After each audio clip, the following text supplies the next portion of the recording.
बघितलंस ना सुनीता, या घरची मुलगी आहे मी, म्हणजे कोण, गृहलक्ष्मी.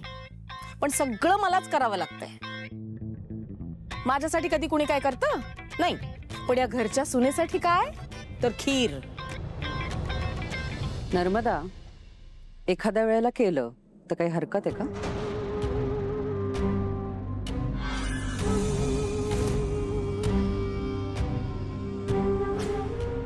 ही अंबिका इथे कशी आली? मायाच्या मागे राहील असं वाटलं होतं मला. अगं, आणि मी मायालाच सांगणार होते खीर करायला, पण ती आहे कुठे, दिसत नाहीये. आणि तुला सांगितलं कारण तुझ्या हाताला चव आहे ना, म्हणून. खरंच ही माया कुठे राहिली? मीराच्या खोलीत गेली नसेल ना? जाऊन बघायला पाहिजे.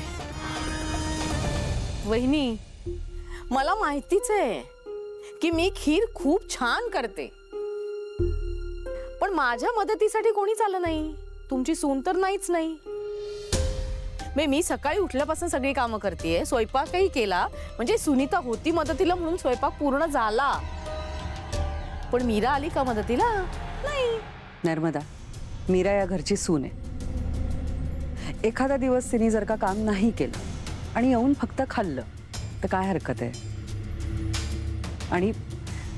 आणि ती जरा रुसली आहे ना, म्हणून तुला सांगितली खीर करायला. हे बघ, तुझ्या हातची खीर खाल्ल्यानंतर ना तिच्या चेहऱ्यावरती असा आनंद येईल. वाढतेच आहे तर काय.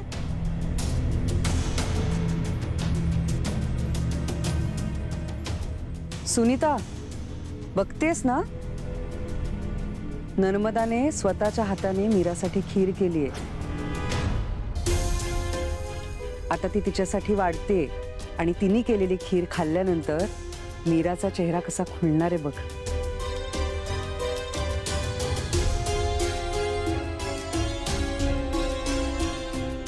वा, मीराचा चेहरा खुलण्यासाठी नर्मदा खीर वाढणार, नर्मदा खीर बनवणार. छान. तुझा चेहरा कशाला खुललाय? सगळा स्वयंपाक आत आहे, तो बाहेर आणायचा आहे. जादून येणार नाहीये बाहेर. चला, हे आतच ठेवते मी आता.